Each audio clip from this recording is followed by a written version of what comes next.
मैं आगे उसी विषय पर आप लोगों से मुखातिब हो रहा हूँ। आप सब लोग इस बात को जानते हैं, मैंने पिछली बार कहा कि कैसे पहाड़ से एक लड़की सुनहरे सपनों के साथ नीचे नगरों की ओर आई और किस प्रकार से सत्ता में बैठे हुए लोगों ने उसकी भावनाओं के साथ खेलकर उसकी जीवन लीला समाप्त कर दी। अंकिता भंडारी प्रकरण की मैं बात कर रहा हूँ। और साथियों, आपको याद है कि यहाँ से उस प्रेस वार्ता के बाद और आपने जो सहयोग दिया, उस सहयोग के बाद उत्तराखंड के मुख्यमंत्री बैकफुट पर आए और उत्तराखंड के मुख्यमंत्री ने एक ऐलान किया कि अंकिता भंडारी प्रकरण की वो दोबारा जांच कर सकते हैं, बशर्ते अंकिता भंडारी के माता पिता इस पर अपनी राय दें। और उन्होंने स्वयं के लिए कहा कि मैं अंकिता भंडारी के माता पिता को जाकर मिलूंगा और उनसे पूछूंगा कि वो क्या चाहते हैं। और मुख्यमंत्री जी के इस कथन का हम सब ने कहा कि अच्छी बात है, देर से ही सही, 3 साल बाद ही सही, मुख्यमंत्री ने शायद ये ठाना है कि इसकी हम जांच करेंगे। हमने इंतजार किया। उसके दूसरे दिन हमें पता चला कि जिस दिन मुख्यमंत्री जी ने ऐलान किया, उसके दूसरे दिन हम ये उम्मीद कर रहे थे कि मुख्यमंत्री जी पौड़ी जाकर, उत्तराखंड के मुख्यमंत्री जी पौड़ी जाकर और अंकिता के माता पिता को मिलेंगे। लेकिन मुख्यमंत्री जी ने प्रशासनिक अधिकारियों के माध्यम से, जिले के प्रशासनिक अधिकारियों के माध्यम से उनको देहरादून बुलाया और देहरादून में मुख्यमंत्री जी ने उनसे भेंट की। जब देहरादून में भेंट की तो उन्होंने पूछा होगा अंकिता भंडारी के माता पिता से कि आप क्या चाहते हैं। तो उन्होंने एक कागज़ लिख के दिया, जिस कागज़ में स्पष्ट रूप से उन्होंने ये लिखा कि हम ये चाहते हैं कि अंकिता भंडारी के हत्यारों को सजा मिले, फांसी हो, और जो तथाकथित वीआईपी है वो वीआईपी का नाम उजागर हो और उस वीआईपी को भी सजा मिले। बहुत स्पष्ट रूप से लिखा हुआ है। चूंकि मुख्यमंत्री जी इस बात का पहले ऐलान कर चुके थे कि हम उनके मन माफिक, यानी जो वो चाहेंगे उसके अनुरूप आगे कार्रवाई करेंगे, और उन्होंने ये लिख दिया कि हम क्या कार्रवाई चाहते हैं। उन्होंने ये सब लिखा कि हम दोषियों को दंड और वीआईपी के नाम को उजागर कर उसको भी दंड, और ये पूरी जांच सीबीआई के माध्यम से कोई सिटिंग जज महोदय के देखरेख में हो, ये स्पष्ट रूप से उन्होंने कहा। मुख्यमंत्री जी ने वो जो कागज था, उस कागज को पता नहीं कहाँ रखा। ये मुख्यमंत्री जी से पूछा जाना चाहिए कि उनके प्रार्थना पत्र को मुख्यमंत्री जी ने क्या, कहाँ रखा, क्या रखा। लेकिन उसके बाद मुख्यमंत्री जी ने ये ऐलान किया कि हम इसकी सीबीआई जांच करेंगे। और निश्चित रूप में जो स्वाभाविक था कि अंकिता भंडारी हत्याकांड में अब जो कंप्लेनर है, जो पीड़ित पक्ष है, वो उसके माता पिता हैं, तो उसके माता पिता के प्रार्थना पत्र को आधार बनाकर सीबीआई जांच की संस्तुति की जानी थी। ये स्वाभाविक है, सबने यही समझा। लेकिन इस दौरान एक घटनाक्रम ये हुआ कि मुख्यमंत्री जी ने सीबीआई जांच के जो आदेश देने थे, उससे पहले एक एफआईआर दर्ज होती है किसी अन्य व्यक्ति के द्वारा, किसी थाने में एफआईआर दर्ज होती है, और उस एफआईआर के आधार पर सीबीआई जांच की बात की जाती है कि हम उस एफआईआर के आधार पर सीबीआई जांच करेंगे।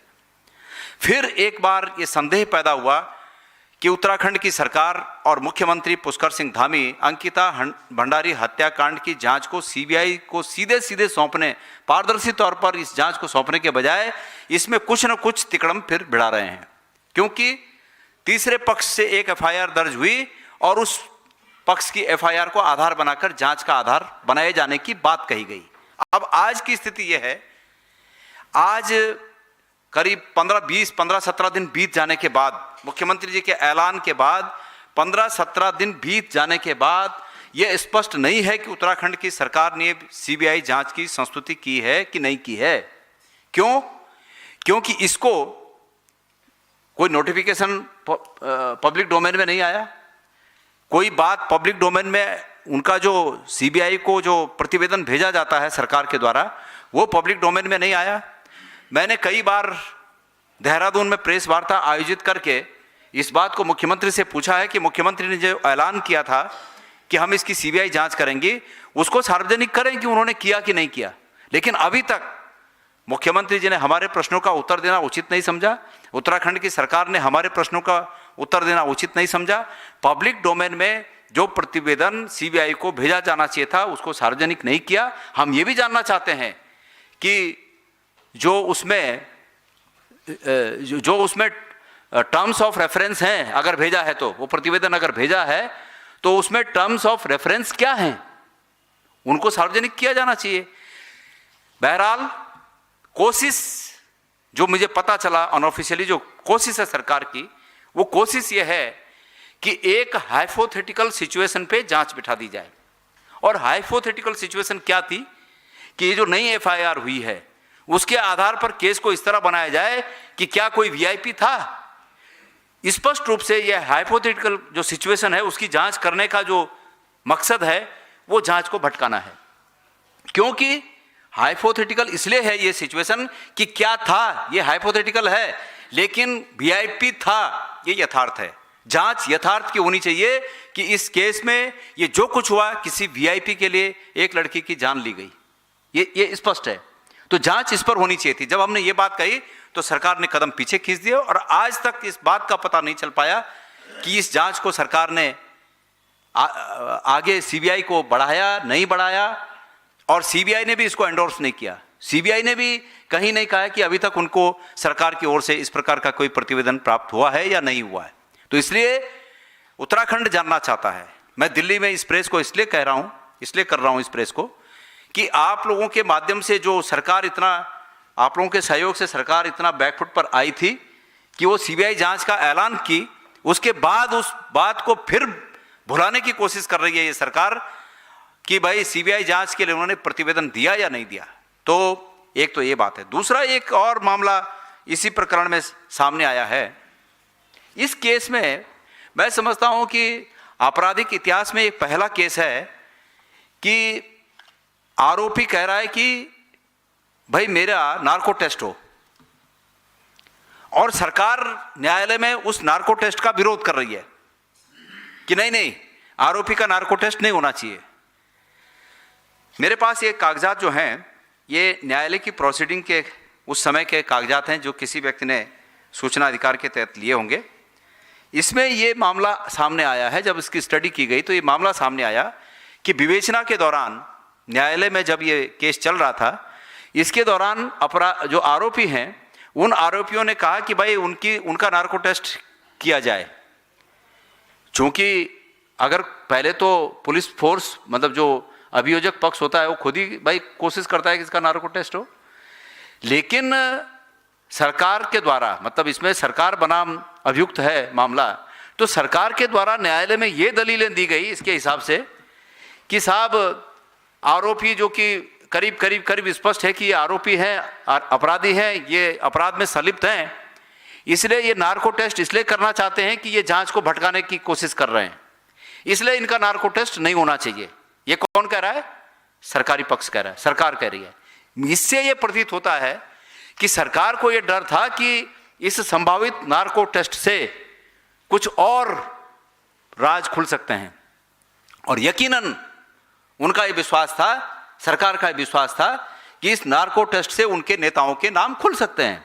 इसलिए अभियोजक पक्ष ने, सरकारी पक्ष ने ये नार्को टेस्ट नहीं होने दिया। इसके प्रमाण हैं। ये आपराधिक इतिहास में मैं समझता हूं कि रेयर केस होंगे ऐसे कि जो वो लोग कह रहे हैं कि हमारा करो नार्को टेस्ट, और ये जरूर है कि उन्होंने कुछ क्वेश्चन दिए थे कि इन क्वेश्चनों पे हमारा नार्को टेस्ट किया जाए, लेकिन पुलिस को और जो जांच एजेंसी हैं उनको तो ये करना चाहिए था कि समग्र बिंदुओं पर उनका नार्को टेस्ट हो और रिकॉर्डिंग हो, वीडियो रिकॉर्डिंग हो, क्या बोल रहे हैं वो न्यायालय के सामने आए। लेकिन सरकारी पक्ष ने इसका जमकर विरोध किया और उनका नार्को टेस्ट नहीं हो पाया। मैं ये कह रहा हूं कि कदम कदम पर सरकार इस जांच को भटकाने का काम कर रही है। अफसोस की बात है कि मुख्यमंत्री के ऐलान के बाद भी आज तक सीबीआई जांच का जो सच है कि भाई उसको सीबीआई जांच का सच मतलब जांच के लिए अभी प्रत्यावेदन दिया गया या नहीं दिया गया, यह भी अभी तक स्पष्ट नहीं है। इसलिए मैं चाहता हूं कि दिल्ली में आकर, मैं प्रेस वार्ता इसलिए कर रहा हूं कि दिल्ली से चलकर भारत के गृह मंत्री अभी 2 दिन हरिद्वार रहकर आए, लेकिन अफसोस की बात है कि गृह मंत्री जी ने उत्तराखंड की इस चिंता के प्रति बिल्कुल संवेदनशीलता नहीं दिखाई, और जिस संवेदनहीनता को दिखाकर वो वापस आ गए।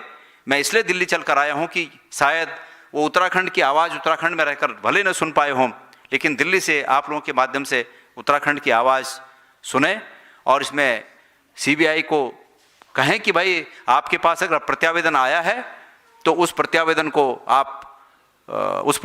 आप उसके अनुसार कार्रवाई करें, और उस प्रत्यावेदन में जो जांच के बिंदु हैं वो क्या क्या हैं उसको भी सार्वजनिक किया जाए। एक और मांग मैं करता हूं कि इस केस में जो एसआईटी की हेड पुलिस अधिकारी थी, मैंने सुना वो पुलिस अधिकारी सीबीआई में डायरेक्टर हैं या किसी बड़े पद पर हैं, तो इसलिए यह भी उचित नहीं है कि जब तक अगर सीबीआई इस जांच को करे तो वो पुलिस अधिकारी उस जोन में भी, जिस जोन के अंतर्गत ये जांच हो रही है, उस जोन में रहें। इससे भी उस जोन से उनको हटाया जाना चाहिए, मैं ऐसी मांग करता हूं। इसके अलावा प्रदेश में कानून और व्यवस्था की स्थिति के बारे में आप सब लोग अच्छी तरह वाकिफ हैं, और मुख्यमंत्री जी के कारनामे आप सब जानते हैं, सरकार के कारनामे आप सब जानते हैं कि उधम सिंह नगर में एक किसान ने आत्महत्या की, और खुलेआम पुलिस के बड़े अधिकारियों के नाम, छोटे अधिकारियों के नाम, कार्मिकों के नाम खुलेआम कहे, और ये कहा क्षुब्ध होकर, दुखी होकर, जीवन के प्रति अभिलाषा को हार कर ये कहा कि हम मेरे और मेरे परिवार के अंगों को बेचकर जो पैसा हो वो पैसा पुलिस को बांट दिया जाए, क्योंकि इनको पैसे की बहुत बड़ी भूख हो गई है। और कितनी बेशर्मी से मुख्यमंत्री जी पुलिस के उस अधिकारी को, जो कि एसएसपी हैं उधम सिंह नगर जिले के, उनको बचाने में लगे हुए हैं। हमने पुलिस के मुखिया के पास जाकर ये शिकायत की कि भाई इनको तत्काल हटाया जाना चाहिए, सस्पेंड किया जाना चाहिए। एक मृतक ने मृत्यु से पहले नाम लेकर कहा है कि मेरी मृत्यु के पीछे ये कारण है। 70 जगह मेल किए, 70 अधिकारियों को, मुख्यमंत्री को, प्रत्येक को मेल किए, और उसके बावजूद मुख्यमंत्री का प्रेम उस अधिकारी के प्रति सर चढ़कर बोल रहा है कि सब कुछ होगा, लेकिन वो अधिकारी अपने जगह से नहीं हटेगा। आज तक नहीं हटाया। बेशर्मी की हद हो गई है। इसलिए मैं देश के प्रधानमंत्री जी से और गृह मंत्री जी से मांग करता हूं कि कृपया आपकी सरकार, जो आपकी पार्टी की सरकार जो उत्तराखंड में है वो डिफंग हो चुकी है, इसलिए उस डिफंग सरकार की तरफ नज़र देखें और वहाँ के लोगों के साथ न्याय हो, इस उम्मीद से उस एसएसपी को भी तत्काल बर्खास्त किया जाए, उनके ऊपर भी एफआईआर दर्ज हो, क्योंकि एक व्यक्ति की मृत्यु से पहले ये स्टेटमेंट है कि इनकी वजह से मैं मर रहा हूँ। तो ये आज का